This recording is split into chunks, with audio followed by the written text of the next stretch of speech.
everyone, my name is Sonia Kim and I am a teaching artist for BRIC. I am coming to you guys live from my living room as we're all social distancing. And so BRIC has asked me to provide you guys with a couple activities you can do at home with things found around your house while you're also in your living room. We're going to take a minute and talk about color. The three colors I'm laying out right now, the red, yellow, and blue, are what's known as primary colors. And primary colors are really great because they are kind of like our master colors. When you mix them together, you can create lots of other colors to make up the color wheel. So here are my primary, and then when I mix red and yellow together, I get orange.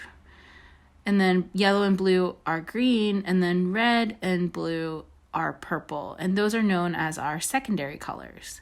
There are lots of other variations of this, and you can go even further, but these are just the basics. Now I'm going to split these up into two different groups. This is the warm colors versus the cool colors. I have my cool colors with more blue tones on the left, and my warm colors with more red tones on the right. We can delve even further with this, and I'm illustrating this through the color purple. I have a more red-based purple on the right and a more blue-based purple on the left. It just means that when mixing the colors, there are more of each of those present. Why is this important? It's more just to illustrate basic color theory. So for this activity, you're just going to need something to draw with and something to draw on.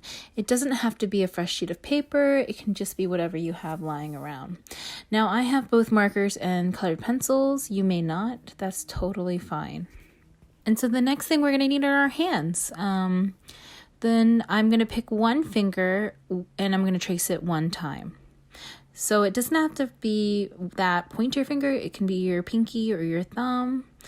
It doesn't really matter, just as long as it's one finger. I'm going to pick my pinky, and then I'm going to start and I'm going to trace my pinky on my page. Notice how I am not being too careful about how I trace it, because that's not actually the really important thing about this. Next, I'm going to take two fingers and trace it 2 times. So it doesn't matter which 2 fingers I choose again. I'm going to just pick my pinky and my thumb. And I'm going to lay it down on the paper and start tracing. As you can see, I'm starting to also go over the last tracing I did, and that's actually what I want to do. I want to trace over my tracings, if that makes any sense. Now I'm going to turn the page, and I am going to pick 3 fingers, and I'm going to trace it 3 times. So again, any 3 fingers, and I'm going to pick this one. And if you can see, I am not being super picky about how and where I'm tracing it. I'm just tracing my 3 fingers 3 times, making sure to overlap each time as I go. So my hands are going to be a lot larger than a lot of yours, and so I am getting through this page very quickly. If you notice, there's not that much negative space left.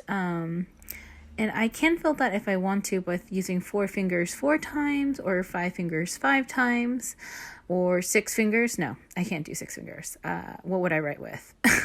So, I mean, it's up to you, but for now, this is good for me. So once I have my tracing all done, what I'm going to start to do is I'm going to use my colors and I'm going to start to color. Something that I like to do is that I like to pick the darkest color I have and choose tiny, tiny little corners to do. This is really fun because you can really start to see the abstraction that way. And I chose a color palette that's in the warmer family just because I had a lot of things to draw with, but you don't necessarily have to use this as a color exercise. This could just be about shape and shading and pattern, even if you'd like it to be. So I'm going to just continue to color in my page. You can use different materials like markers or crayons. You can mix your mediums. It doesn't really matter.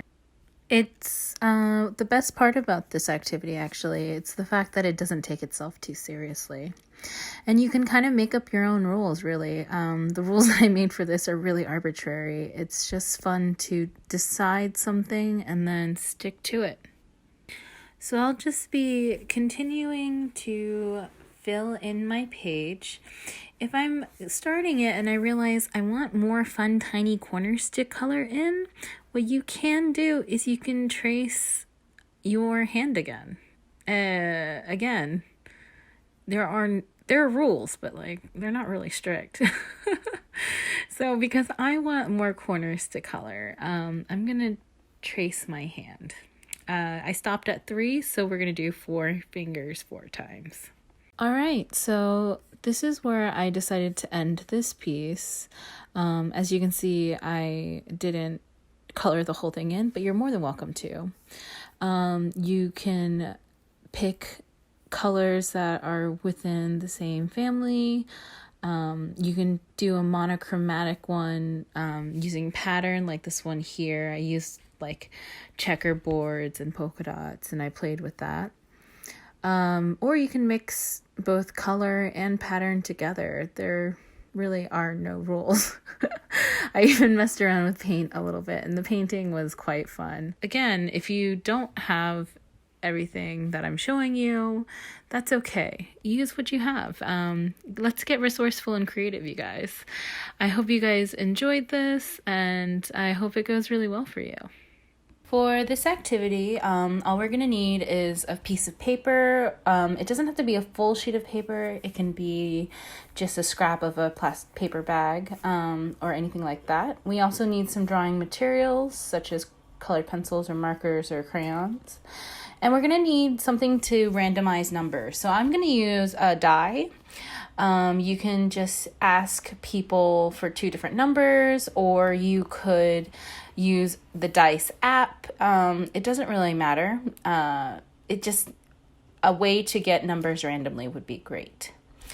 All right, and so what I'm going to do is that I'm going to roll my dice twice, and it's going to help us figure out how many times I'm going to fold this piece of paper randomly. So let's get started. I'm going to roll the die once. And I got the number 1. And the second time it's a number 6. So I have 7. So I'm going to add those 2 together, make 7. And then I'm going to start by folding my paper 7 times.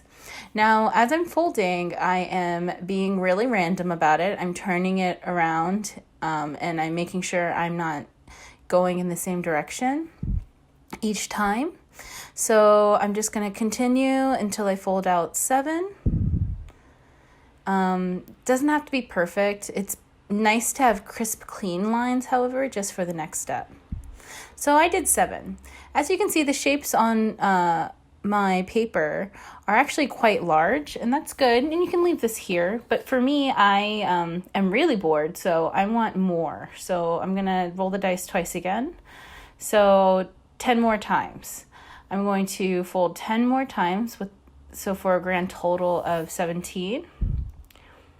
And again, you don't have to fold this many times. The more you fold, the more you're going to have to color. And remember, I'm not folding over the same thing twice. I'm doing a good job of making a crisp and clean line. And here we go. So after I finish folding, I'm going to roll the dice again. And that's going to tell me how many colors I'm going to use in order to color each of the individual shapes that I've made with my folds. And I'm going to use whatever I have to color it in. I have an assortment of colors here and materials. So I'm going to roll the dice and I get the number 6. So I'm going to pick out 6 of those colors to work with.